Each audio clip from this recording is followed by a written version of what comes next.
Good morning. Jarrod, look, I've got a slightly embarrassing thing to admit. We only have 6 elected members here rather than 7.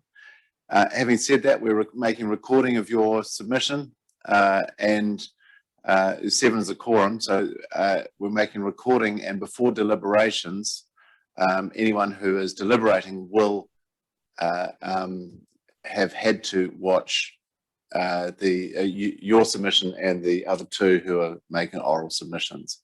So I mean, that's the only circumstance. I'm sorry, we're short staffed. We do have one person away.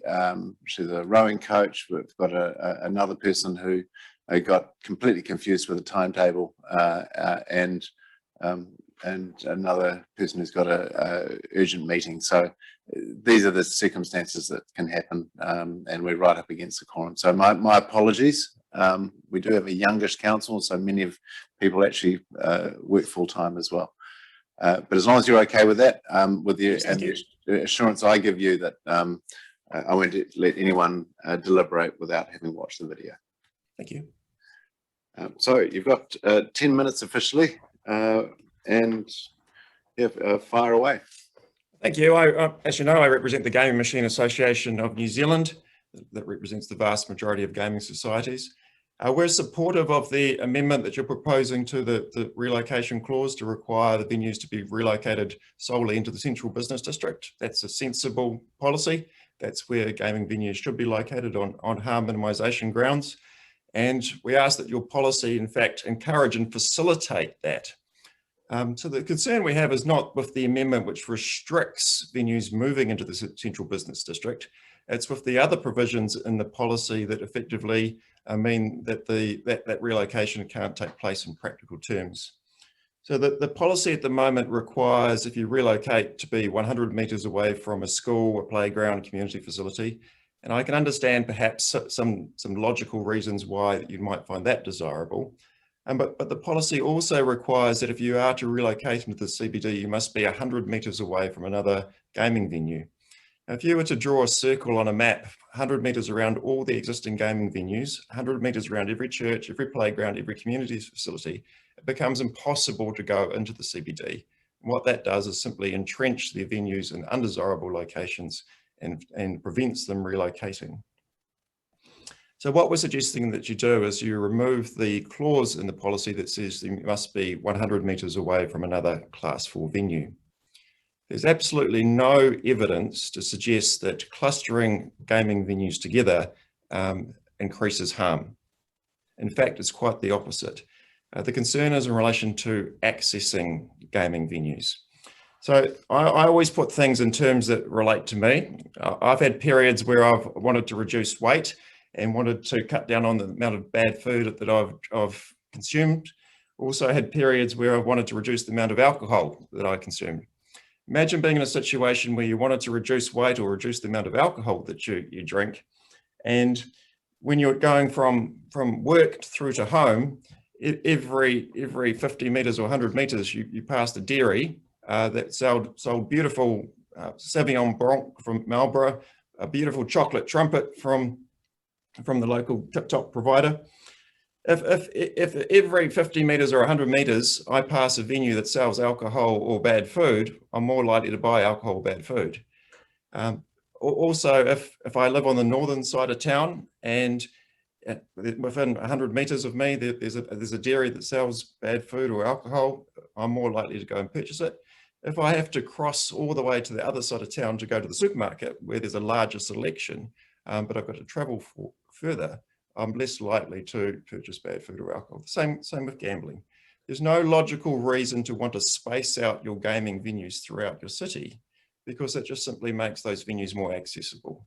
If you have them in one particular corner, they become less accessible. Thank you. Welcome any questions. You can be excluded from one gambling venue because you've been there for whatever X amount of time. What are the safety provisions around that person just walking another 50 metres down the road to another gambling place with gaming machines? Yeah, good question. So we have a multi-venue exclusion system. So if you go to one of the treatment providers and indicate that you've got a concern in relation to your gambling, one of the first things that they will suggest to you is an exclusion process. And they won't simply suggest that you be excluded from your favourite bar. They'll suggest that you be excluded from all the venues in the town. So, and then the treatment provider sends out a multi-venue exclusion request, and that's done, in most venues that's done electronically now on the terminals that they have. A message pops up on the QEC terminals that they have at the venues. The venue gets the request, the person's photos, they click accept, and that person is then banned from all the venues in the city, not just simply their favourite venue. Okay. A good question from Councillor Chandler-Mackay. Thank you. Mine's purely a supplementary to that, and I mean, it sounds as though your answer assumes that the person who has a issue with gambling and that has been excluded needs to take ownership of their condition or addiction before that multi-venue exclusion can take place. So is there any mechanism where a person is banned because of their behaviour rather than because they've taken ownership of their own addiction, where that can be also applied in other venues as well? So there's two ways that exclusions take place. The vast majority of exclusions are done via a person going to a treatment provider and that treatment provider initiating the multi-venue exclusion process.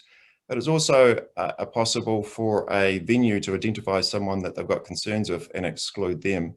The law only allows a venue manager to exclude a person from their particular venue. So what the venue manager would do would be exclude the person from that particular venue and then encourage the person to go through to and seek help and go to the treatment provider as part of that exclusion process. And that's when the multi-venue exclusion would be triggered. Sure. Okay, thank you. Councillor Young. Yeah, just one question. It's not specifically what you raised, but we've heard of the number of this massive percentage of problem gamblers. But has your body ever done a study just to see how many of the people who are using these machines are using them for their own pleasure and enjoyment? Because it seems to me that there is a significant number of them, but we don't hear much about them. Oh, that's slightly off topic. But I don't think there is actually, in fact, a large number of problem gamblers at all. By international standards, we've got one of the lowest problem gambling rates in the world, 0.2% of the adult population, and that's all forms of gambling. Less than half of that relates to game machine gambling. So we're talking less than 0.1% of the population. And we look at the presentation numbers, the people that are coming through to the treatment providers. It's not a large number of people. Yeah, I appreciate it. But have you actually done a study of of some of the venues to see what sort of, where there is reasonableness amongst the people who are encountering things? Because I remember last time, there was an aged widower who came in, and when I asked a similar question of him, and he said, yes, he has an occasional flutter. Now, I imagine there's a significant number of people like that. Oh, absolutely. The vast number of people that play the machines do it for recreation, for entertainment, and do it, enjoy it, and do it without causing any harm. Absolutely. Yeah, I think that's the answer I wanted. Thank you, Jarrod. Councillor Barron. It was more just a follow-up thought of the exclusion. So if a venue moves into town, do the exclusions follow it, or is it start with exclusions from nil? That's a very good question. I think you raise a good point. I think if the venue was to relocate, that would require a fresh exclusion order to be issued. That's a good point. So you'd support encouraging the venue to issue those orders on its own back? Absolutely, and you raise a very, very good point. And perhaps if you were looking at amending your policy, you could also include a requirement that anyone that comes to council wanting to relocate needs to give a council an undertaking that the existing exclusion orders that relate to the prior venue will be actioned and implemented at the new relocation. That would be a sensible provision. Thank you.